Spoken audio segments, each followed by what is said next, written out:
बिस्मिल्लाहिर्रहमानिर्रहीम। Dear student, अस्सलाम वालेकुम। Welcome to my channel. आज की इस वीडियो से मैं एक इकनॉमिक्स की टेस्ट प्रिपरेशन सीरीज शुरू करने लगी हूँ ऑब्जेक्टिव की। तो जिन कैंडिडेट का पेपर होना है लेक्चरर इकनॉमिक्स का और जो सीएसएस की तैयारी कर रहे हैं उन सब के लिए वीडियो बहुत हेल्पफुल होने वाली है। पूरी मैं एक सीरीज़ बनाऊँगी टेस्ट प्रिपरेशन की, जिसमें 8 से 10 वीडियो होंगी और सारा जो सिलेबस है वो तकरीबन कवर करने की कोशिश करूँगी। इसकी मैं एक प्लेलिस्ट बना दूँगी जिसका लिंक मैं डिस्क्रिप्शन बॉक्स में दे देती हूँ। आप सारी वीडियोस वहाँ जाके सुन सकते हैं। तो चलिए वीडियो स्टार्ट करते हैं। उससे पहले चैनल को सब्सक्राइब कर दीजिएगा। सेट 1 है।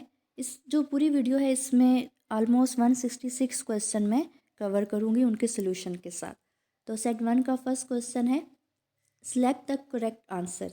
National income equal to national expenditure is an, option है इक्वेशन, आइडेंटिटी, फंक्शन और ऑप्शन डी है नन। तो इसमें करेक्ट जो है वो है आइडेंटिटी।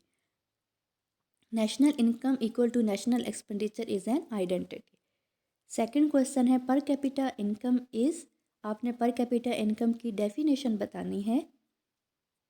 इनकम पर वर्कर, नो ये इसका करेक्ट नहीं है। जो बी ऑप्शन है इनकम पर हेड, ये इसका करेक्ट आंसर है।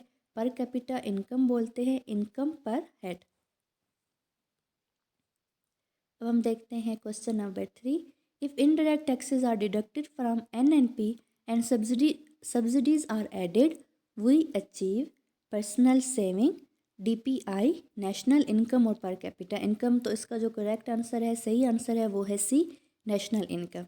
जब इनडायरेक्ट टैक्सेस हम डिडक्ट करते हैं नेट नेशनल प्रोडक्ट से, उसके बाद उसमें सब्सिडी ऐड की जाती हैं तो हमें नेशनल इनकम मिलती है।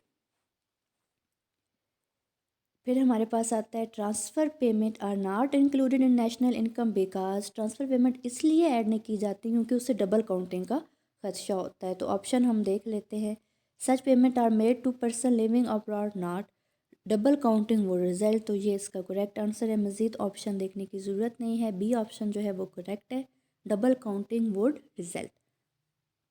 Transfer payment are not included national income because double counting would result. Question number 5 है, to determine the correct level of GNP it is necessary to add up the value of good and services during 1 year. यही correct answer है, इसका सही answer है। हमें आगे देखने की ज़रूरत नहीं, अगर नज़र डालनी हो देख लेते हैं। Add up all savings, count all imports, add up the value of semi finished good. तो ए जो ऑप्शन है, add up the value of good and services during 1 year, इसका करेक्ट आंसर है।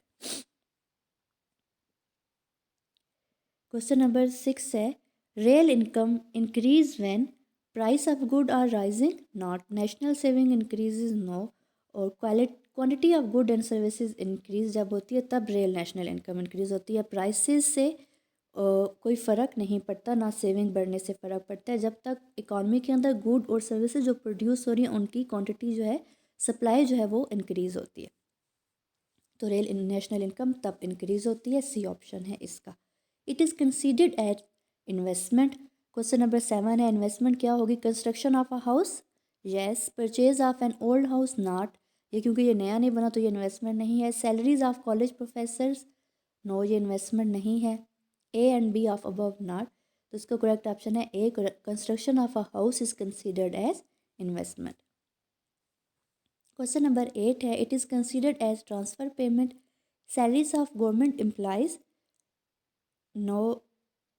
बोनस ऑफ बैंक एम्प्लॉयज़, ये भी transfer payment नहीं है। Free medical care to officers, ये भी नहीं है। Unemployment allowance paid by government, क्योंकि आप बेरोज़गारों को जो अलाउंस देंगे गवर्नमेंट जो देगी उसमें वो कोई काम नहीं करे तो ये सिर्फ ट्रांसफ़र पेमेंट है। GNP is always less than NNP,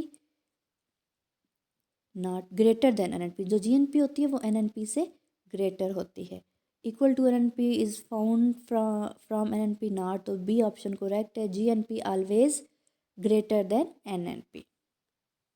the 4 factor payments are, B option देखे, wage, rent, interest and profit. जो होता है, लेबर को वेजेस मिलती हैं और लैंड को रेंट मिलता है, कैपिटल को इंटरेस्ट मिलता है और ऑर्गेनाइजेशन को प्रॉफिट मिलता है। जो बी ऑप्शन है वो हमारे पास ठीक है। 10 क्वेश्चन हो गए हमारे पास। अब हम देखते हैं question number 11।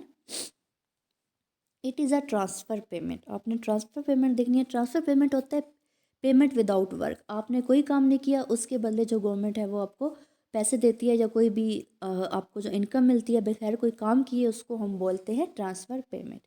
Payment of college tuition, no, ये क्योंकि ये तो ट्यूशन जो टीचर है उसने वर्क किया है, काम किया, उसके बदले उसको पेमेंट मिली है, तो ये ट्रांसफ़र पेमेंट नहीं है। सोशल सिक्योरिटी पेमेंट जो होती है वो गवर्नमेंट की तरफ से ट्रांसफ़र पेमेंट होती है। It is counted in GDP. Sale price of an old car, no. Purchase of 100 share of PSO, not. A TV set produced this year but not sold, ये हमारे पास काउंट होगा। सी option correct है। Question number 13 है, if government increase taxes private saving, जब taxes increase होंगे तो saving decrease होगी। तो ये दिमाग अगर लगाएंगे तो ऑप्शन देखे बगैर ही आपको आंसर पता चलेगा, फिर आप ऑप्शन में ढूंढ लेंगे। तो बी ऑप्शन डिक्रीजेज। जब गवर्नमेंट टैक्स ज़्यादा लगाती है तो लोगों की जो इनकम है वो कम हो जाती है, क्योंकि उसका ज़्यादा पार्ट टैक्स में चला जाता है। तो जो वो उन्हें सेविंग करनी होती है पैसे, वो कम हो जाते हैं, क्योंकि सेविंग वाली अमाउंट टैक्सेस में चली जाती है। If we deduct direct tax from personal income we get disposable income होती है। जो हम अगर टैक्सेस अपनी पर्सनल इनकम से लेस कर दें तो हमारे पास disposable income. C option correct है। The largest part of national income goes to consumption, investment, saving, transfer payment. तो हम जो ज़्यादा पार्ट है अपनी इनकम को वो कंजप्शन पे सर्व करते हैं। तो ए ऑप्शन है। We measure national income by this method, expenditure method, income method, product method. तो इनकम मेयर है वो हम 3 तरीक़ों से करते हैं। एक्सपेंडिचर मेथड से भी करते हैं, इनकम मेथड से भी करते हैं, प्रोडक्ट मेथड से भी करते हैं। तो इसका करेक्ट आंसर है all of above. Question number 9 है, which statement is true, NNP equal to GNP minus depreciation. ये बिल्कुल ठीक है। फर्स्ट सी बिल्कुल हमें ठीक लग रही है। सेकंड भी देख लेते हैं। NNP equal to NI not, NNP equal to DPI not, NNP equal to GNP plus depreciation naught.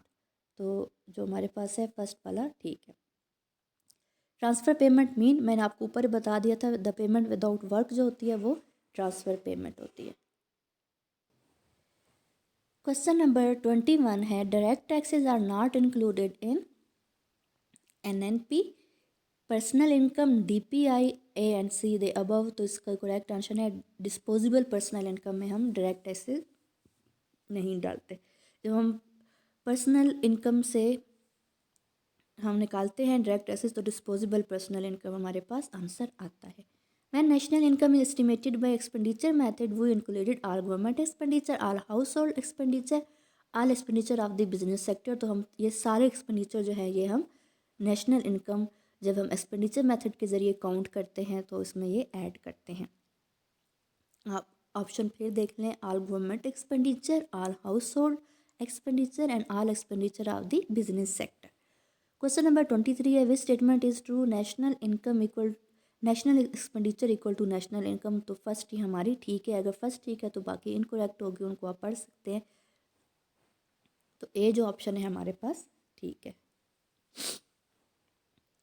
Which statement is true, national income equal to national expenditure minus indirect taxes not. फिर हमारे पास आता है national income equal to GNP minus NNP, no. National income equal to NNP minus indirect taxes, ये हमारे पास correct answer है। सी जो है ये करेक्ट है। क्वेश्चन नंबर 25 है, there are method of measuring national income. तो अभी पीछे बताए थे मैंने 3 मेयर्स है, इनकम मेथड, एक्सपेंडिचर मेथड, और थर्ड हमारे पास था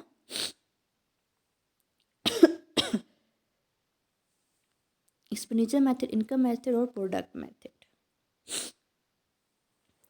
क्वेश्चन नंबर 26 है, if we compare GDP and GNP then GNP equal to GDP minus net income from abroad, not GNP equal to GDP plus net income from abroad. ये वाला correct है। Minus नहीं करेंगे, हम पॉजिटिव करेंगे।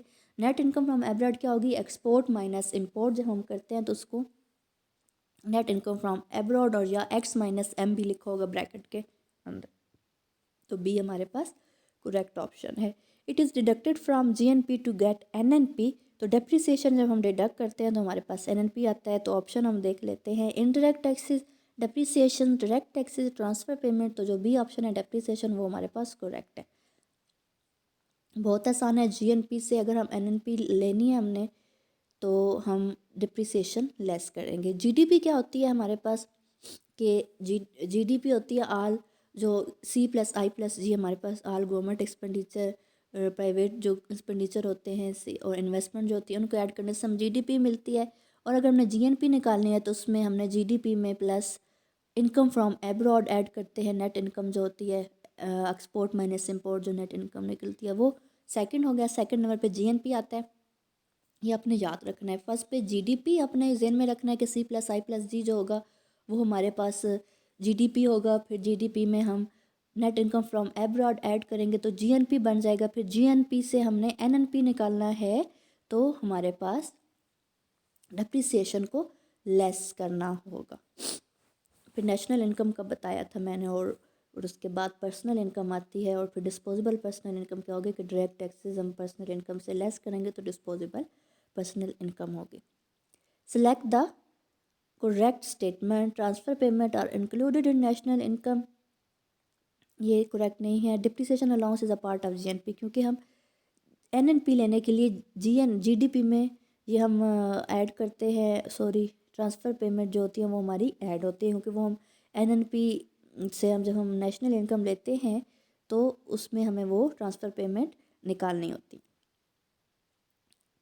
Depreciation allowance is a part of GNP, B option है। Which is the largest figure, NNP, GNP, DPI, PI. तो GNP जो है वो लार्जेस्ट फिगर है, क्योंकि एनएनपी लेते हुए हमें डिप्रिसिएशन लेस करनी पड़ती है तो वो अमाउंट कम हो जाती है। जीएनपी जो है वो लेस है, ग्रेटर है। Which is the flow concept, number of my shirts, my monthly income जो है ये फ्लो कंसेप्ट है, क्योंकि नंबर ऑफ शर्ट्स जो तरतीब से हमारी नहीं बढ़ती, कभी हम 1 ले लेते हैं, कभी 4 ले लेते हैं, कभी 6 ले लेते हैं, तो ये। फिर है to avoid double counting when GDP is estimated, economist use GDP deflator, calculate value added at each stage of production, B option जो है वो करेक्ट है। A TV set purchased from a retail store is an example of intermediate good, capital good, surplus good, final good। तो जो TV set है वो बन चुका है तो वो फाइनल गुड है हमारे पास। It is deducted from GNP to find NNP, saving, direct taxes, depreciation allowances, subsidy. तो जीएनपी से एनएनपी हासिल करने के लिए हमें जीएनपी से डेप्रिसिएशन लेस करनी पड़ती है तो हमें हासिल होती है एनएनपी। ये बार बार वही चीज़ आ रही है। अनडिस्ट्रीब्यूटेड, घुमा फिरा के एग्जामिनर पूछता है ना, undistributed profit are considered income earn but not receive, यही करेक्ट आंसर है, लेकिन फिर भी बाकी हम देख लेते हैं। Income receive but not earn नहीं, ये गलत है। None of the income earn and receive, no.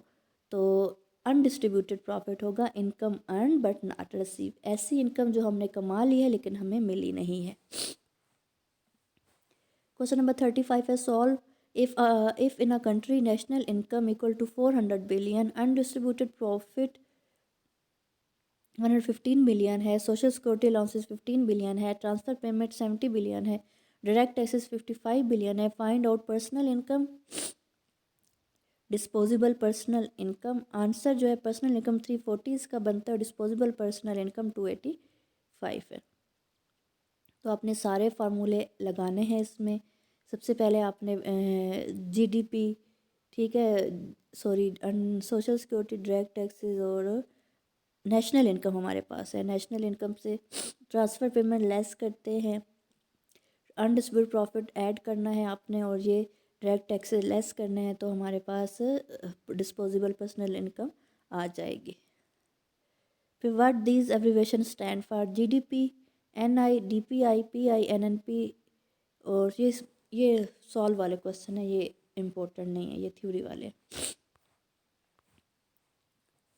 फिर हम देखते हैं set two, GNP is a total sale in an economy, total monetary transaction in economy, sum of market value of all goods and services produce in economy. तो जो C option है ये हमारे पास करेक्ट है।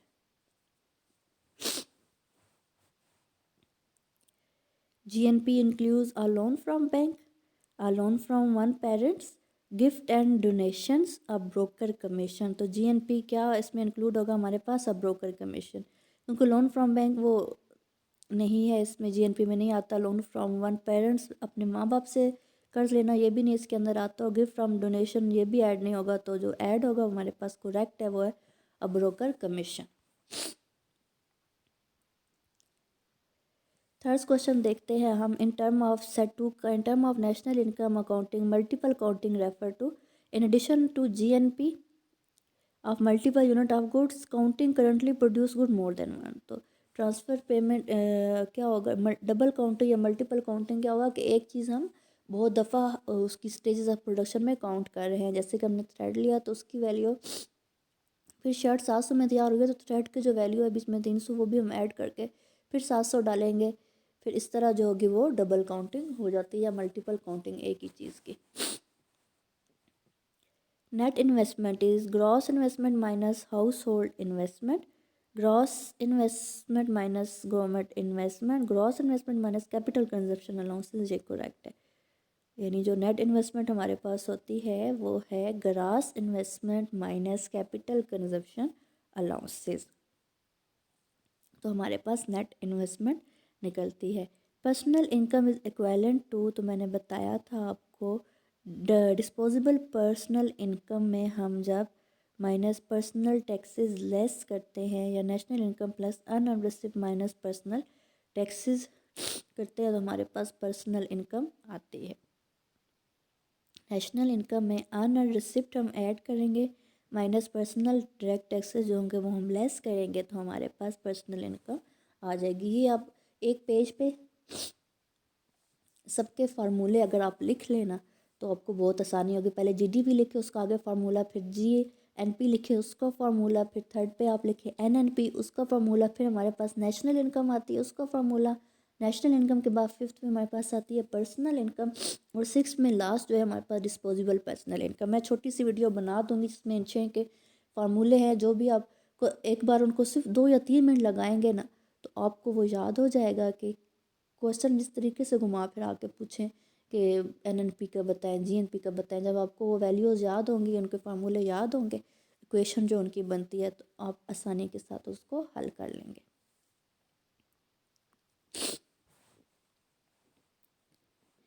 अब क्वेश्चन नंबर कौन सा करना था, sorry, investment spending include purchase of, हाँ ये है।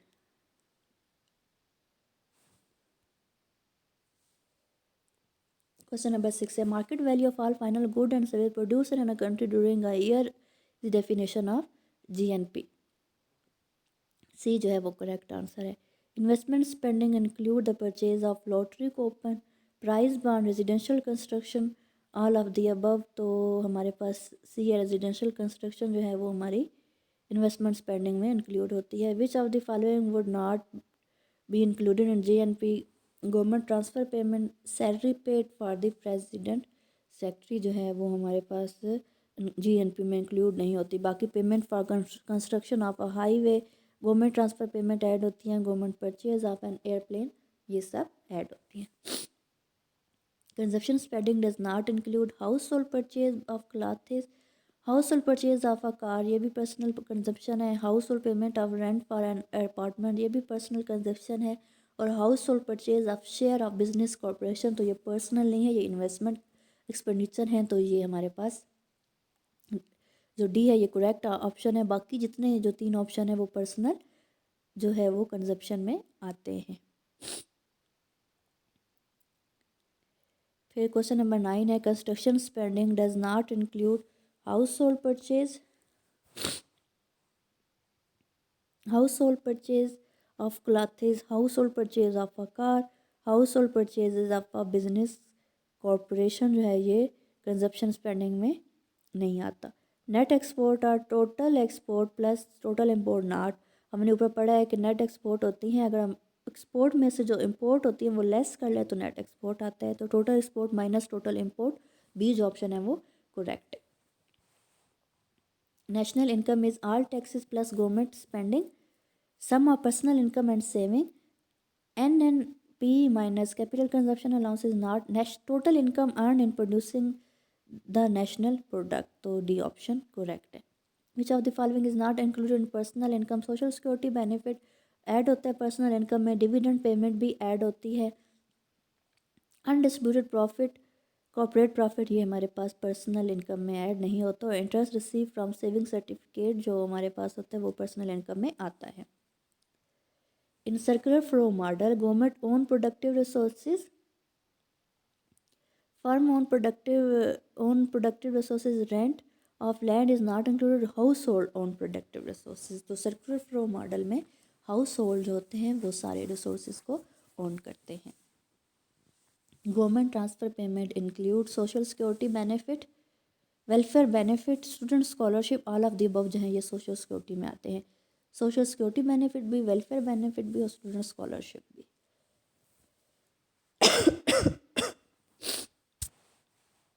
It would increase the level of national income, an increase in taxation, a reduction in government spending, a reduction in consumer spending, and increase in export जो है ये हमारी national income को बढ़ाती है.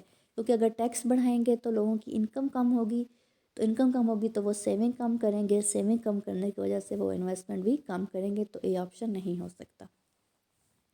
और बी ऑप्शन देखते हैं, रिडक्शन इन गवर्नमेंट स्पेंडिंग. अगर गवर्नमेंट अपनी स्पेंडिंग कम करेगी तो भी मुल्क के अंदर जो गुड्स एंड सर्विसेज वो प्रोड्यूस नहीं होंगी, तो उससे भी नेशनल इनकम नहीं बढ़ सकती. Reduction in consumer spending. अगर कंज्यूमर स्पेंड ही करना छोड़ दे, जो चीज़ें सप्लाई हो रही है इकॉनमी में उनको कोई ख़रीदेगा नहीं, उनकी डिमांड नहीं होगी, तो फिर भी नेशनल इनकम कम होगी. तो एन इंक्रीज़ इन एक्सपोर्ट. जब एक्सपोर्ट ज़्यादा होगी तो लोग ज़्यादा चीज़ें बनाकर बाहर भेजेंगे, तो इससे नेशनल इनकम भी बढ़ेगी क्योंकि उससे फॉरेन एक्सचेंज मिलता है. National income is a measure of the size of government revenue, payment made to factor of production's total working hours or production of goods per day. तो हमारे पास बी है, payment made two factor of production. In calculating national income which one will not be included export undistributed profit by firms, wages of lecturer, old age pension. जो D option है वो correct है क्योंकि export भी add होती हैं national income में, ways of lecture भी ऐड होते हैं और अनडिस्ट्रीब्यूटेड प्रॉफिट बाय फर्म भी ऐड होते हैं. लेकिन जो ओल्ड एज पेंशन होती है ये ट्रांसफ़र पेमेंट है तो ये ऐड नहीं होगी. फिर हमारे पास आता है इन सर्कुलर फ्लो मॉडल. ये हो चुका है हाउस होल्ड जो है वो, अच्छा sorry, in circular flow model government budget is balance annually. D option इसका करेक्ट है. National income and product data are given in following table. Export दी हुई है, इंपोर्ट दी हुई है, नेट इन्वेस्टमेंट दी है, indirect business tax and subsidy दी हुई है, कैपिटल कंजप्शन अलाउंस दी हुई है, government purchase of good and services दी गई हैं, गवर्नमेंट ट्रांसफ़र पेमेंट दी गई है, पर्सनल कंजप्शन स्पेंडिंग दी गई हैं. तो हमारे पास जो इसका हमने निकालना है व्हाट इज़ ग्रॉस इन्वेस्टमेंट. तो ग्रॉस इन्वेस्टमेंट हमारे पास क्या होगी, ये हमारे पास डी है, कैन नॉट बी डिटरमिन्ड. क्योंकि ग्रॉस इन्वेस्टमेंट हमें नेट इन्वेस्टमेंट सॉरी इन्वेस्टमेंट के लिए और भी कोई चीज़ चाहिए होती है, ये हमारे पास इसमें नन ऑफ दीज है. Information given what is GNP of the economy. तो ए 2300 बनती है. जीएनपी पता है आपको, जीडीपी में हम एक्सपोर्ट माइनस इंपोर्ट करते हैं, तो सी प्लस आई प्लस जी आपने इसमें ऐड करना है और एक्सपोर्ट में से इंपोर्ट माइनस करने हैं. तो हमारे पास इसका डी सॉरी ए ऑप्शन आ जाएगा 2300. और व्हाट इज़ एनएनपी भी 2000 आएगा क्योंकि हम जीएनपी में से हम जब डिप्रिसिएशन लेस करेंगे, इसमें डिप्रिसिएशन दी गई है, इंपोर्ट हाँ कैपिटल कंजप्शन अलाउंसेस जो है वो डिप्रिसिएशन ही होती है, वो हम 300 लेस करेंगे 2300 से, तो 2000 बचेगा. What is the national income for a country. तो एनएनपी के लिए हमें 1000 इससे पर्सनल कंजप्शन स्पेंडिंग वो सारी हम इसमें से सारी चीज़ें निकालेंगे तो हमारे पास नेशनल इनकम आएगी हमारे पास 1850.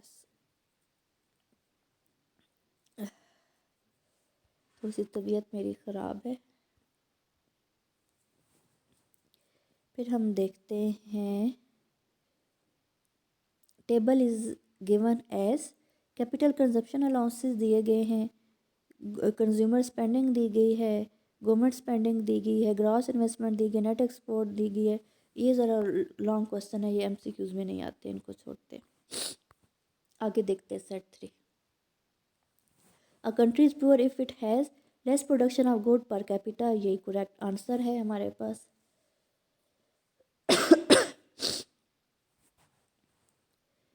टू है a country is poor if it has less amount of gold, not less amount of local currency, not less amount of foreign currency. अगर होगी ये भी नहीं है. और लेस जीएनपी पर कैपिटा जब होती है तो वो कंट्री पुअर कंसीडर होती है. डी ऑप्शन है इसका correct.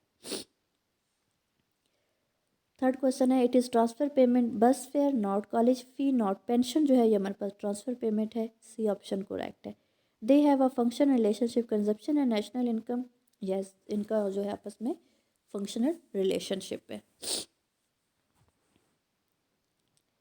This is not a method to measure national income adding all income, ये मेथड है नेशनल इनकम मेजर करने का, ये ठीक है। एडिंग ऑल एक्सपेंडिचर, ये भी मेथड है। Adding money value of all production, ये भी ठीक है।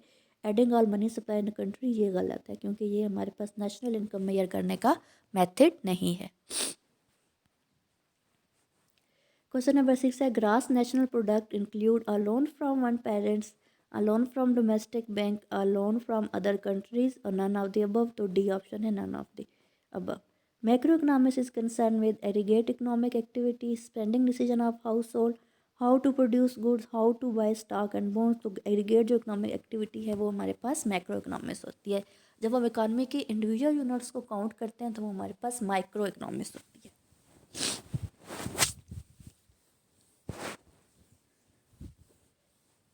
क्वेश्चन नंबर 8 है हमारे पास, which of the following is not macroeconomics. अब आपने बताना है आपके पास मैक्रो इकोनॉमिक्स कौन सी नहीं है। इन्फ्लेशन जो है वो जनरल इकॉनमी का करते हैं तो ये मैक्रो है। अनएम्प्लॉयमेंट भी मैक्रो इकोनॉमिक को प्रॉब्लम है। Level of output in the economy, ये भी मैक्रो इकोनॉमिक्स है, लेकिन level of wages in government industry जो है ये माइक्रो है, तो ये डी ऑप्शन इसमें सेलेक्ट करना है आपने। A close economy is best describe as one in which there is no monopolies, no corporations, no externalities, no international trade, तो no international trade. In economics one or more person living in a joint family are called, उसको household बोलते हैं, D option है। बाकी जो community social gathering super family ये इसमें add नहीं होते। तो इकनॉमिक्स के अंदर जो one one or more person living in a joint family जब में वो रहता है तो वो हाउस होल्ड कहलाता है। The largest type of income in Pakistan is compensation of employees, properties, proprietor income, rental income और corporate profit, तो डी ऑप्शन उन्होंने दिया हुआ है। मुझे लगता है कंपनसेशन ऑफ एम्प्लॉइज़ है। 11 क्वेश्चन है ना, तो 11 का हम आंसर देख लेते हैं। इसमें नहीं दिया गया, सॉरी। कंपनसेशन ऑफ एम्प्लॉइज़ है। एन ओपन इकानमी वो होती है जिस ऐसी कंट्री जिसका दूसरी कंट्री के साथ ट्रेड चलता है, और जिस कंट्री का दूसरी कंट्री के साथ ट्रेड नहीं है वो क्लोज इकानमी होती है। तो ऑप्शन देख लेते हैं। Must be democracy, no. Is one without taxes, no. Is that interact with other economies, तो ये हमारे पास करेक्ट ऑप्शन है। मीन्स वर्ल्ड इकोनॉमी ये नहीं, जो दूसरी कंट्री के साथ कंट्री जो ट्रेड करती है, इकोनॉमिक रिलेशन बनाती है, उसको हम ओपन इकानमी कहते हैं। Total value of all final good and service produced annually by a country is called GDP. Which measure has the larger value for Pakistan? GNP जो है उसकी वैल्यू पाकिस्तान में सबसे ज़्यादा है। NNP, GDP और नेशनल इनकम की निस्बत। Personal income include direct taxes, indirect taxes, depreciation and of the above, तो डायरेक्ट टैक्सेस वो पर्सनल इनकम में इंक्लूड होते हैं। जब हमने डिस्पोजेबल पर्सनल इनकम निकालनी है तो हमें इसमें से डायरेक्ट टैक्सेस लेस करने पड़ेंगे। Personal income include transfer payment, indirect taxes, depreciation, all of the above, तो ट्रांसफ़र पेमेंट भी पर्सनल इनकम के अंदर ऐड होती हैं। ए ऑप्शन करेक्ट है। इस saving exceed investment then national income rises, national income fall, national income is non affected, none of the above, तो B हमारे पास नेशनल इनकम फॉल, क्योंकि जब सेविंग ज़्यादा होंगी इन्वेस्टमेंट से तो नेशनल इनकम कम हो जाएगी, क्योंकि लोग जो है वो कंजप्शन नहीं कर रहे, लोग चीज़ों की डिमांड नहीं कर रहे। If we include it national income will be overestimated, transfer payment जब हम इंक्लूड करते हैं तो नेशनल इनकम ओवर एस्टिमेटेड होती है, पहले भी डिस्कस कर चुके हैं। It is avoided to make correct estimate of national income, तो डबल काउंटिंग करने से हम अवॉइड करते हैं ताकि correct level of national income हम एस्टिमेट कर सकें। It is not included in estimation of national income. Illegal income, service of household wife, import, all are not included, तो डी ऑप्शन है, क्योंकि हम नेशनल इनकम में ना ही इलीगल इनकम ऐड करते हैं ना service of a house wife, क्योंकि जो घरेलू ख़वातीन होती है वो अपनी सर्विसेज नहीं लेती, वो फ्री ऑफ कास्ट काम करती हैं, और इम्पोर्ट्स भी हम ऐड नहीं करते नेशनल इनकम में। तो इसका डी ऑप्शन है, नन ऑफ अबव।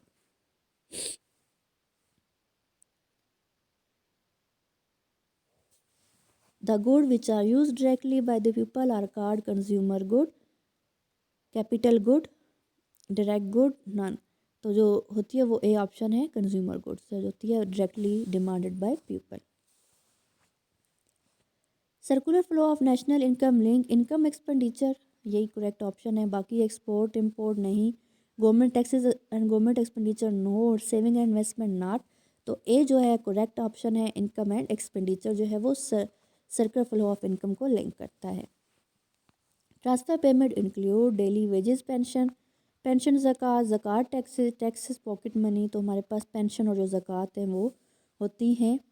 क्योंकि ए में डेली वेजेस आ गया तो ये ट्रांसफ़र पेमेंट नहीं है, क्योंकि ये पेमेंट विद वर्क है। पेंशन विदाउट वर्क है लेकिन डेली वेजेस, ज़कात और टैक्सेस भी विद वर्क के साथ है। और पॉकेट मनी और टैक्सेस में, पॉकेट मनी तो ट्रांसफ़र पेमेंट है लेकिन टैक्सेस जो है ये ट्रांसफ़र पेमेंट नहीं है। तो उसमें हमारे पास पेंशन भी बी ऑप्शन में ट्रांसफ़र पेमेंट है और ज़कात भी ट्रांसफ़र पेमेंट है। क्वेश्चन नंबर 24 है, this statement is true. National income equal to rent plus interest plus wages plus profit. तो यही हमारे पास, सॉरी ये नहीं है, फिर नेशनल इनकम यही है हमारे पास, ए ऑप्शन है करेक्ट। बी ऑप्शन देखते हैं, national income to rent interest wages और टैक्सेस नॉट। प्रॉफिट जब हमारे पास होता है, ये ऑल फैक्टर ऑफ प्रोडक्शन जो रेंट इंटरेस्ट वेजेस प्रॉफिट ये चारों हमारे पास फैक्टर ऑफ प्रोडक्शन के रिवार्ड हैं। तो ये हमारे पास नेशनल इनकम होता है। आपको फर्स्ट ऑप्शन से ही पता चल गया, बाकी पढ़ने की ज़रूरत नहीं है। Determinants of national income are natural resources, human resources, monetary resources not. Natural resources, capital resources और मॉनिटरी रिसोर्सेज में नहीं आते। नेचुरल सी जो ऑप्शन है, नेचुरल रिसोर्सेज, कैपिटल रिसोर्सेज और ह्यूमन रिसोर्सेज ये तीनों ऐड होते हैं। आप एक बार फिर ध्यान में रख लें कि नेशनल इनकम के जो डिटर्मिनेंट हैं वो एक तो होते हैं नेचुरल रिसोर्सेज जो अल्लाह ताला ने बनाए हैं, कुदरत ने बनाए हैं। फिर कैपिटल रिसोर्सेज जिनसे हम मज़ीद चीज़ें पैदा करते हैं। और इसके अलावा ह्यूमन स्किल्स जो होती हैं, ह्यूमन रिसोर्सेज, डॉक्टर की स्किल्स हो गई, टीचर की होगी, इंजीनियर की होगी, वर्कर की होगी। तो ये हमारे पास ह्यूमन रिसोर्सेज होते हैं। तो सी ऑप्शन हमारे पास करेक्ट है।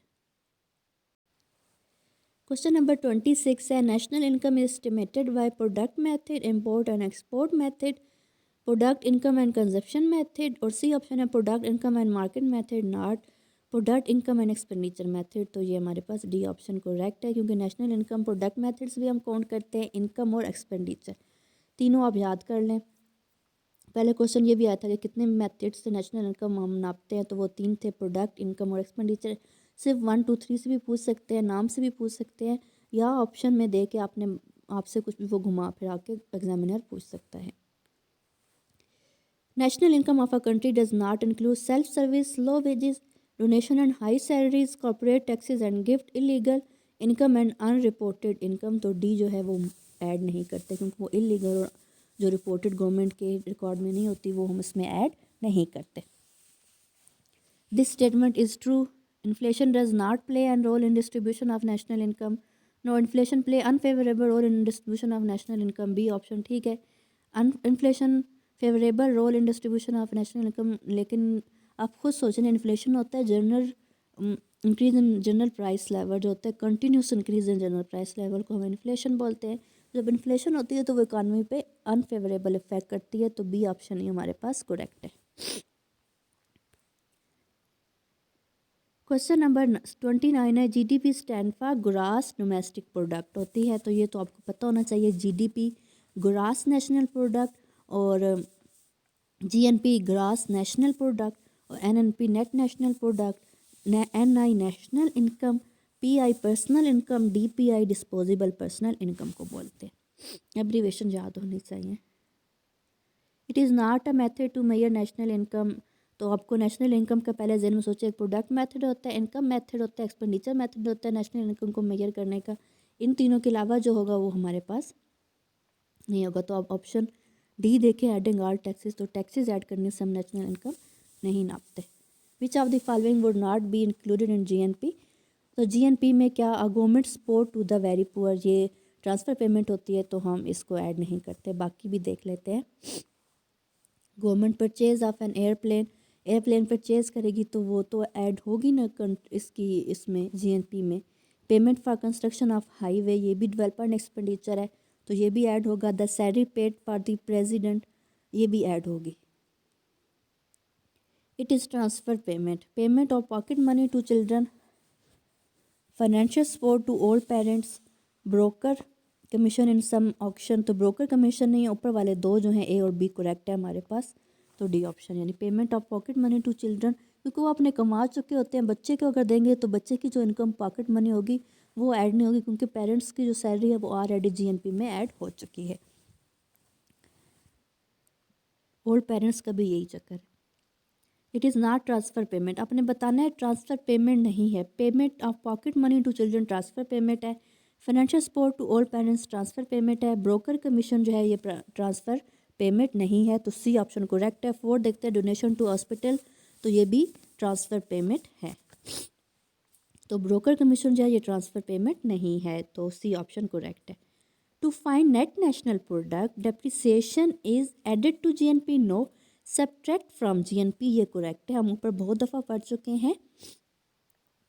जब हमें नेट नेशनल प्रोडक्ट यानी एनएनपी, इसको आप शॉर्ट फॉर्म में याद कर लेना एनएनपी, तो आपको फ़ौरन ज़हन में आ जाएगा कि उसमें हम डेप्रिसिएशन सब्ट्रैक्ट करते हैं जीएनपी से, तब हमें मिलती है एनएनपी, तो बी ऑप्शन करेक्ट है। इन सर्कुलर फ्लो मॉडल, तो ये पहले भी आ चुका है, household on the resources, A.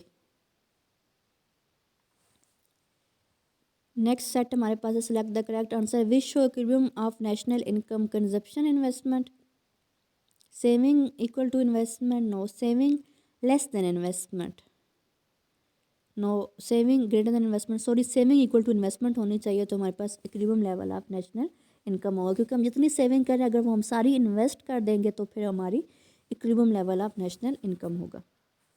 This will cause an increase in national income, rise in export, yes, जब एक्सपोर्ट ज़्यादा होगी तो हमें फॉरेन अर्निंग मिलेगी, जिसको हम एक्सपोर्ट भी बोलते हैं। एक्सपोर्ट चीज़ हम बेच के अपने कंट्री के अंदर मंगवाते हैं ना, फॉरेन एक्सचेंज, तो हमारी जीएनपी जो क्या होगी, नेशनल इनकम जो होगी वो बढ़ेगी, तो यही ऑप्शन है। बाकी ऑप्शन दे लेते हैं, rise in import, no, import rise करेंगे तो हमें पैसे बाहर देने पड़ेंगे, जब इम्पोर्ट बढ़ेगी तो हमारी इनकम कम हो जाएगी, क्योंकि हम सारी स्पेंडिंग इम्पोर्ट पे कर देंगे।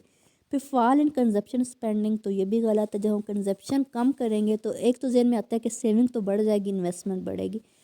चलो इन्वेस्टमेंट बढ़ेगी, चीज़ें बनेगी, जब हम डिमांड ही नहीं करें, कंजप्शन ही करें, तो चीज़ें बनाने का फ़ायदा नहीं रहेगा, तो इसलिए कंजप्शन कम होती है तो फिर नेशनल इनकम नहीं बढ़ सकती। इंक्रीज़ इन सेविंग, फिर यही वही ऑप्शन है बी सी वाला कि कंजप्शन कम है तो सेविंग इंक्रीज़ होगी ना, तो सेविंग इंक्रीज़ होगी तो क्या होगा, हमारी कंजप्शन कम होने की वजह से नेशनल इनकम नहीं बढ़ेगी, तो ए ठीक है। राइज इन एक्सपोर्ट, हम चीज़ें ज़्यादा बना के बाहर बेचें और वहाँ से फॉरेन अर्निंग करें। क्वेश्चन नंबर 3 है, if C equal to 200 and I equal to 40 then Y will be equal 160, no 240 होना चाहिए, बी ऑप्शन है, क्योंकि सी प्लस आई जब करेंगे तो हमारे पास वाई की वैल्यू हो जाएगी नेशनल इनकम की 240। Consumption is a function of saving, investment, income, expenditure, तो हमें पता है कंजप्शन जो है वो इनकम का फंक्शन है। Which one is the investment in economics, building factory, buying share in stock exchange, depositing money in bank, depositing money with housing society, तो ए ऑप्शन है, बिल्डिंग ऑफ फैक्ट्री, फैक्ट्री बनाएंगे तो investment करेंगे तो factory बनेगी, तो ये हमारे पास उसकी करेक्ट ऑप्शन है, A, building of factory. Marginal propensity to consume, MPC, is total income spent on consumption, ratio of additional income consume, marginal बोलते हैं एडिशनल को, तो ये ठीक है, सी वाला option. Which of the following would increase national income, increase in taxes, no, taxes increase करेंगे तो हमारी नेशनल इनकम कम हो जाएगी। इंक्रीज इन सेविंग, ये भी बताया था, सेविंग इंक्रीज होगी, इन्वेस्टमेंट इंक्रीज होगी, लेकिन कंजप्शन जो कम है तो ये ऑप्शन नहीं आता। इंक्रीज इन गवर्नमेंट स्पेंडिंग, जब गवर्नमेंट स्पेंडिंग ज़्यादा करेगी तो हमारे पास नेशनल इनकम इंक्रीज होगी। Which of the following is a withdrawal from circular flow of national income, investment, no, subsidies, no, taxation जो है ये विड्रॉवल है और कंजप्शन नहीं, तो सी ऑप्शन इसका करेक्ट है। Aggregate demand mean aggregate saving, no aggregate investment, no aggregate income नहीं। एग्रीगेट एक्सपेंडिचर जो होते हैं, हम जितना खर्च करते हैं, मतलब हम वो चीज़ डिमांड कर रहे हैं ना, जब पैसे हम लेके दुकान पे जाते हैं, वो हम तो पैसे खर्च कर रहे होते हैं, लेकिन दुकानदार के लिए वो डिमांड होती है। तो aggregate demand means aggregate expenditure. In equilibrium of national income saving equal to investment होनी चाहिए, यानी हम जितनी सेविंग कर रहे हैं वो इन्वेस्टमेंट करें, ऊपर हम पढ़ चुके हैं। तो ये जब हमारे जहन में होगा तो हमें इसका करेक्ट आंसर मिलेगा। Saving greater than investment no, saving less than investment नहीं, सी ऑप्शन है सेविंग इक्वल टू इन्वेस्टमेंट, तो ये हमारा करेक्ट है। 11 क्वेश्चन है एमपीसी। एमपीसी में पता है change in C over change in Y, delta C over delta Y, B option correct है। National income equal to C plus I plus G को बोलते हैं, बी ऑप्शन करेक्ट है। National income equal C plus I plus G भी होता है और C plus S plus T भी होता है, क्योंकि national income consumption plus investment plus government expenditure भी होता है, consumption plus saving plus taxes भी होता है। 13 का भी है। 14 का पढ़ते हैं। GDP at constant price calculated according to some base year is called actual GDP, nominal GDP, real GDP, net GDP. तो हमारे पास है real GDP. MPC is always positive, negative, zero, more than AP, तो D है more than AP. 16 question है this will cause decrease in national income, rise in export नहीं, इससे तो नेशनल इनकम बढ़ती है। राइज इन सेविंग, इससे कम होती है national income. Increase in taxes, taxes भी ज़्यादा बढ़ाने से नेशनल इनकम होती है, तो बी और सी दोनों हमारे पास करेक्ट है। Equilibrium of national income will be when saving equal to investment, C option है। If MPC 0.75 and national income 400 billion, national consumption will be equal to 400 multiply by हम 75 करेंगे तो हमारे पास ऑप्शन आ जाएगा।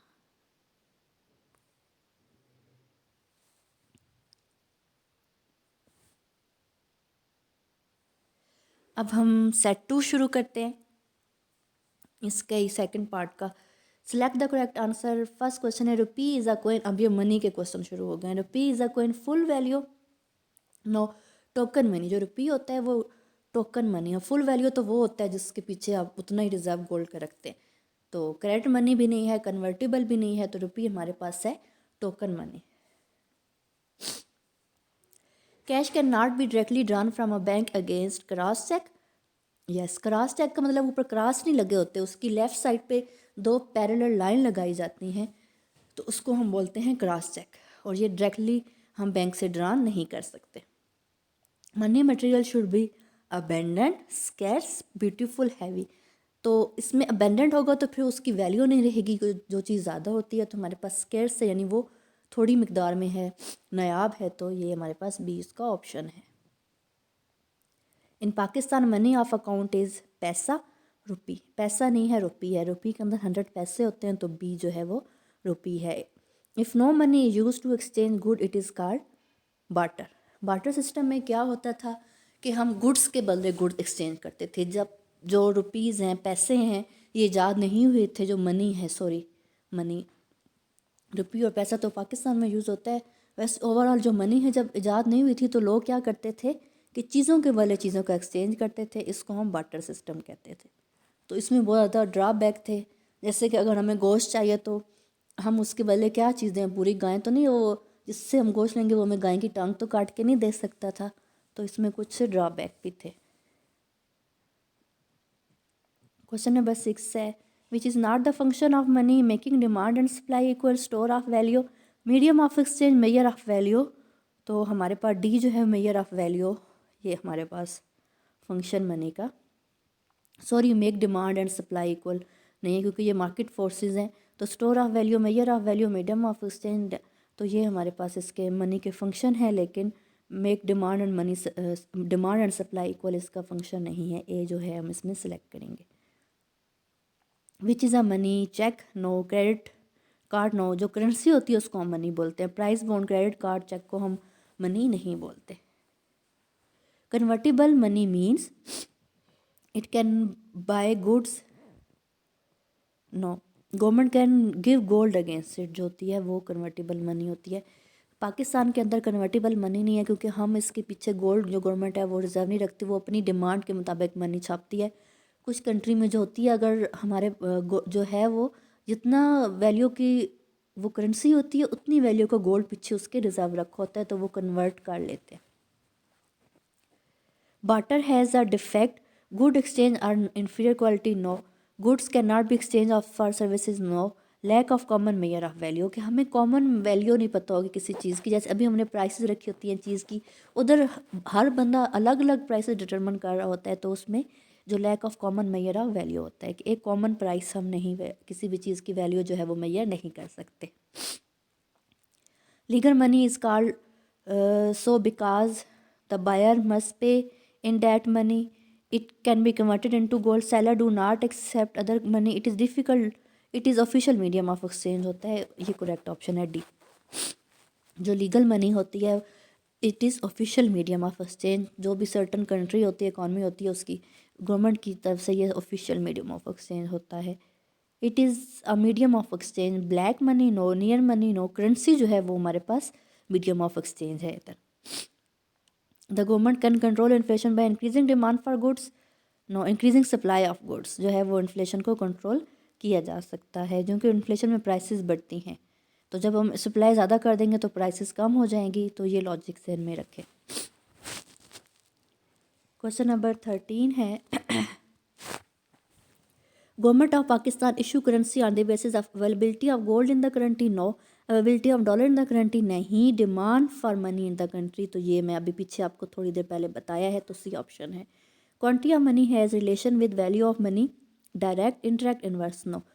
तो अब मैं आपको समझाती हूँ कि कैसे है। जैसे हमने फिशर की पढ़ी थी इक्वेशन, तो क्वांटिटी ज़्यादा हो जिस चीज़ की तो उसकी वैल्यू कम हो जाती है ना, तो quantity of money and value of money inverse है, एक दूसरे के उलट हैं। जैसे ही मनी की सप्लाई ज़्यादा होती है मुल्क में तो इन्फ्लेशन आती है, इन्फ्लेशन यानी प्राइसेस बढ़ना शुरू हो जाती हैं। जो पहले चीज़ 10 की मिली थी वो 12-15 की मिलेगी, तो क्या हुआ कि मनी की वैल्यू कम हो गई ना जब उसकी सप्लाई बढ़ी है। तो ये सी ऑप्शन है। Commercial bank create credit money, token money, legal money do not create money. तो क्रेडिट मनी जो है कमर्शियल बैंक करते हैं, क्रेडिट मतलब वो उधार देते हैं। Cheque is a legal money, credit money, paper money not money. Cheque जो है ये मनी नहीं है। The most important feature of money general acceptability, कि लोग जनरली उसको इकॉनमी के अंदर एक्सेप्ट करते हैं। It can change money supply, national assembly, supreme court, government, state bank. तो स्टेट बैंक जो है उसकी जिम्मे होती है मनी सप्लाई में चेंज करना। Paper money came in to use in 200 years ago, 200 साल पहले पेपर मनी यूज़ होना शुरू हुई थी। Which property the paper money does not possess, acceptability, divisibility, durability, portability. तो सी ऑप्शन हमारे पास है durability. A saving account in a bank represent the function of money, measure of value, medium of exchange. तो a standard of deferred payment, store of value, क्योंकि bank में वो पैसे पड़े होते हैं तो वो स्टोर हो जाती है, वैल्यू हमारे पास सेव हो जाती है। तो डी ऑप्शन है। A student record her income and spending for past month. She used the function of money. ये भी है income and spending for past month. तो ये मेरे ख्याल से ये स्टोर ऑफ वैल्यू है। इसमें ऑप्शन नज़र नहीं आ रहा, नहीं यूनिट ऑफ अकाउंट है, सॉरी डी ऑप्शन है। यूनिट ऑफ अकाउंट के तौर पर यूज़ करेगा। क्वेश्चन नंबर 24 है it implement monetary policy of the country. जो सेंट्रल बैंक होता है वो इम्प्लीमेंट करवाता है मॉनेटरी पॉलिसी, जो फेडरल गवर्नमेंट होती है वो फिजिकल पॉलिसी इम्प्लीमेंट करवाती है। In payment of debt people can use this kind of money, legal money, credit money, real money, A and B. तो लीगल मनी भी यूज़ करते हैं, क्रेडिट मनी भी यूज़ करते हैं। Anything use as a money must be fixed in value, fixed in supply, legal tender और readily acceptable. तो D option correct है। रीडली एक्सेप्टेबल होगी तो वो मनी के तौर पर यूज़ होगी। What will promote saving? Increase in credit facilities, increase in taxation, increase in personal income, rising prices। तो सी ऑप्शन है increase in personal income। Treasury bill is a document used for a short-term loan to the government, which does not represent a method of payment। B हमारे पास है saving certificate, which is not desirable characteristics of money. D option है abundance. बाकी portable, uniform, easily recognise जो इसमें नहीं आते, D abundant है। This is difficulty of water, lack of double coincidence of want, difficulty to produce good at large scale, lack of divisibility of many goods और all of the above. तो D option है all of the above, क्योंकि double counting का भी डर था, difficulty of produce good at large scale का भी डर था बार्टर में।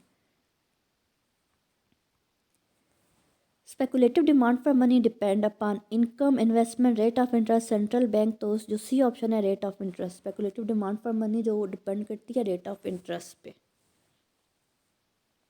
If money supply in a country decreases, जब मनी सप्लाई डिक्रीज होगी तो प्राइसेस विल फॉल होंगी, क्योंकि जब मनी सप्लाई कम होगी तो इसकी वजह से प्राइसेस गिर ही जाएंगी।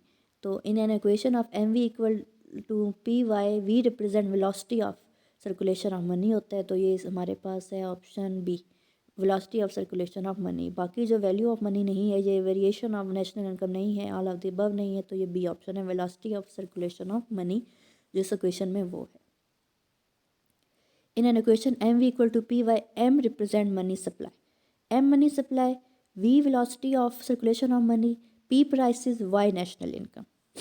तो ये चारों मैंने एक्सप्लेन कर दी हैं, इनको ये घुमा फिरा कैसे पूछता रहेगा। According to Keynes motive for holding money are, उसने कहे थे 3 हैं, स्पेकुलेटिव, ट्रांजैक्शनरी और एक है ट्रांजैक्शनरी, स्पेकुलेटिव और थर्ड था प्रिक्वेशनरी मेयर्स। 3 मेयर्स के लिए वो कहता था केन्स के हम मनी होल्ड करते हैं, ट्रांजैक्टिव, प्रिक्वेशनरी और speculative. Quantity theory of money, अच्छा मैं ये एक्सप्लेन करती हूँ। ट्रांजैक्टिव मोटिव जो होगा वो डेली यूज़ के लिए, प्रिक्वेशनरी के हम नागहानी अफात के लिए जो हम बचा कर रखते हैं, और स्पेकुलेटिव जो हम बॉन्ड प्राइसेस की डिफरेंस से जो हम प्रॉफिट कमाते हैं उसके लिए रखते हैं।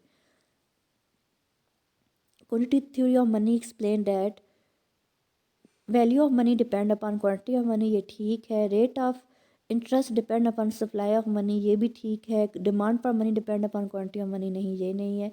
तो ए और बी इसमें करेक्ट है। Cross cheque has cross sign in the, उसके ऊपर क्रॉस साइन नहीं होते, तो डी ऑप्शन है, it does not have cross sign.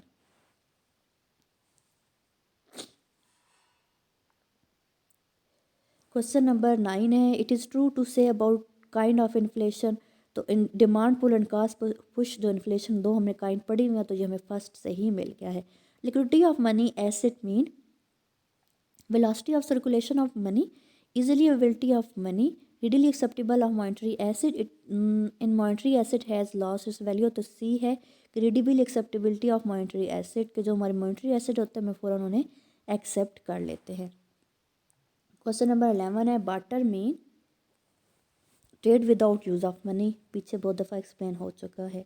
We reference to currency system of a country, token money means its face value is higher than इंस्ट्रिक्ट value, यानी असल उसकी इतनी वैल्यू नहीं होती जितनी उसकी फेस वैल्यू होती है, तो टोकन मनी होती है। जैसे कि पैसा, रुपीज़ हमारे पास है, 10 rupee note is a token money है, ठीक है। क्रेडिट मनी नहीं है, लीगल मनी है, लीगल मनी भी है और टोकन मनी भी है। ए और सी इसका करेक्ट आंसर है। Paper money in Pakistan is unconvertible, हम उसे कन्वर्ट नहीं करवा सकते क्योंकि गवर्नमेंट डिमांड के हिसाब से करेंसी नोट छापती है। Government security means currency not और नियर मनी, हाँ नियर मनी वो होती हैं, और आर बाट and sold in stock exchange market, तो ये भी है, तो बी और सी करेक्ट है। Which is the characteristics of a good money, has good design, no. Has high value, no. Has fixed value in gold, no. It is readable acceptable by, readily acceptable by people, यानी वो लोग आसानी से उसको accept कर लेते हैं, तो ये करेक्ट है। This is not a money currency, price bond demand deposit in bank coins, तो बी जो है प्राइस बॉन्ड मनी हमारे पास नहीं है। करेंसी डिमांड डिपॉजिट और कॉइन्स हमारे पास मनी है। Cross cheque mean is issued by business firm, no. D option है नन ऑफ द अबव, क्योंकि इसमें कोई ऑप्शन मैच नहीं कर रहा। It is not accepted by bank, bank तो एक्सेप्ट करते हैं। Ensure immediate payment of cash on to holder, no.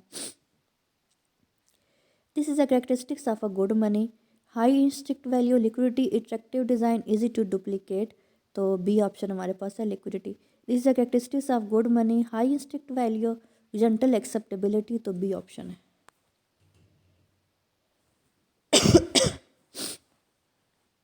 It is a kind of money, credit money, easy money, trust money, false money, तो A option जो है वो credit money है। ना easy money कोई वजूद होता है, ना ट्रस्ट मनी को होता है, ना फॉल्स मनी का वजूद है, तो ए ऑप्शन है credit money. It is include in kind of money, legal money, credit money, token money, all of this जो है ये टोकन मनीज़ है, क्योंकि लीगल मनी जो रुपीज़ हमारे पास लीगल है, टोकन भी है वही चीज़, और क्रेडिट जो बैंक कमर्शियल बैंक क्रिएट करते हैं। क्रॉस चेक है 2 line drawn on left side upper corner, C option इसका है कि हम लेफ्ट साइड पे 2 पैरेलल लाइन अपर कॉर्नर पे हम लगाते हैं। Paper money is called fiat money because can easily be printed, no it is issued with authority of government. Fiat money वो होती है जो गवर्नमेंट की अथॉरिटीज़ जो होती हैं वो इशू करती हैं, तो ये ऑप्शन करेक्ट है हमारे पास।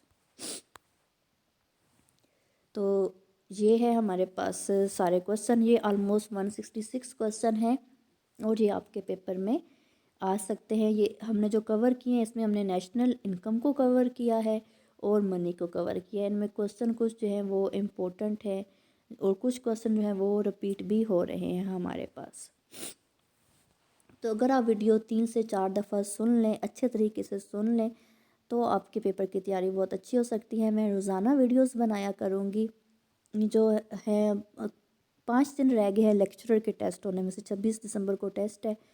तो जो जिन कैंडिडेट ने तैयारी नहीं की हुई अपनी, अगर वो ये वीडियो ही 8-10 वीडियो ही सुन लेंगे तो इंशाल्लाह उनकी तैयारी हो जाएगी, और अगर तैयारी हो गया तो उनका रिवीजन हो जाएगी। क्वेश्चन अगर आप ये सुन लेंगे तो आपके कंसेप्ट क्लियर हो जाएंगे। जो एग्जामिनर है वो इन्हीं क्वेश्चन को घुमा फिरा के पूछ सकते हैं। अगर आपके कंसेप्ट क्लियर होंगे तो जिस तरीके से मर्जी क्वेश्चन पूछेगा तो आप उसको इजीली हल कर लेंगे। जैसे कि आप ये देख रहे हैं, अगर आप सिर्फ GDP, GNP, NNP, national income, personal income, disposable personal income की डेफिनेशन याद कर, यानी वो जो उनकी इक्वेशन बनी होती है किसकी इक्वल होती है, वो आप अच्छे तरीके से याद कर लें तो क्वेश्चन इससे जो ये पूरा सेट बना हुआ है सारा क्वेश्चन देख रहे हैं इनके गिर्द ही घूम रहा है कि जीएनपी क्या होगा। उन सब की जब आपने डेफिनेशन 5-7 मिनट लगा के याद की होंगी तो आप इजीली उनको सॉल्व कर लेंगे, एग्जामिनर जिस तरीके से मर्जी क्वेश्चन पूछे। तो फोकस आपने इस बात पे नहीं करना कि घबरा नहीं जाना क्वेश्चन को देख के कि ये क्यों ऐसे ऐसे। अगर आपके कंसेप्ट क्लियर होंगे तो एग्जामिनर जिस तरीके से मर्जी क्वेश्चन पूछे आप उसको हल कर लेंगे। जैसे कि हम एक नज़र डाल लेते हैं इन क्वेश्चन में, तो ये पूछ रहा है नेशनल इनकम, ये तो नहीं।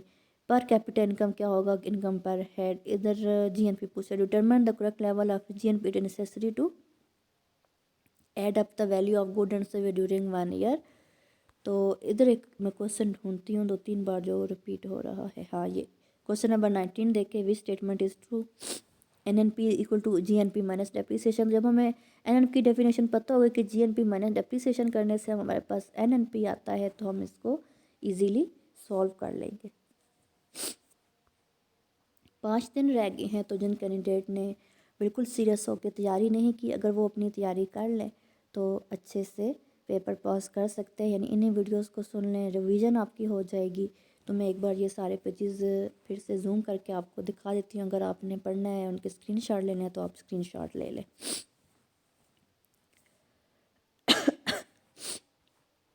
इनमें जो इम्पोर्टेंट है वो मैं रिपीट भी कर देती हूँ। इसमें आप देखें, हाँ, ट्रांसफ़र पेमेंट का पूछ सकते हैं। डेफिनेशन क्या है कि payment without work, transfer payment उसे कहते हैं ऐसी पेमेंट जो आपने विदाउट वर्क किया। तो इससे रिलेटेड इसमें सारे सेट में 3 से 4 क्वेश्चन बन रहे थे कि पेमेंट, ऐसी पेमेंट जो हम विदाउट वर्क करते हैं वो हमारे पास ट्रांसफ़र पेमेंट होती है। आप सारे क्वेश्चन देख रहे हैं कि उन्हीं डेफिनेशन को घुमा फिरा के पूछा जा रहा है। सेट ए में तो सारा नेशनल इनकम हो, वही सारा कंसेप्ट है। ये लॉन्ग क्वेश्चन थे।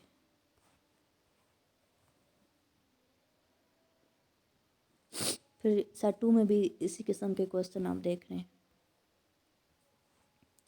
नेशनल इनकम, जीएनपी, जीडीपी और ये सारे सर्कुलर फ्लो मॉडल के बारे में था।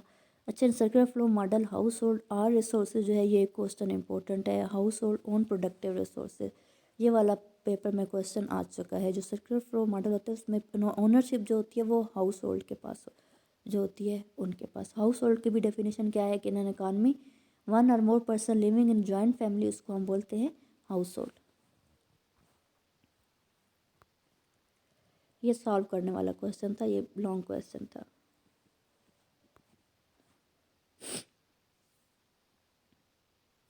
ये जनरल इकॉनमी से रिलेटेड इसमें क्वेश्चन थे। सेट 3 में। फिर इसके बाद जो था वो शुरू होता था मनी का।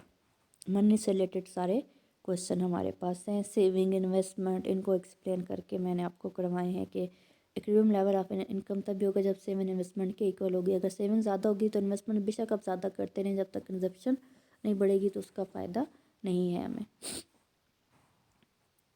लास्ट सेट जो है ये सारा जो हमारे पास क्वेश्चन है 31 एक सेट के थे और बाकी हमारे पास 24 क्वेश्चन दूसरे सेट के थे।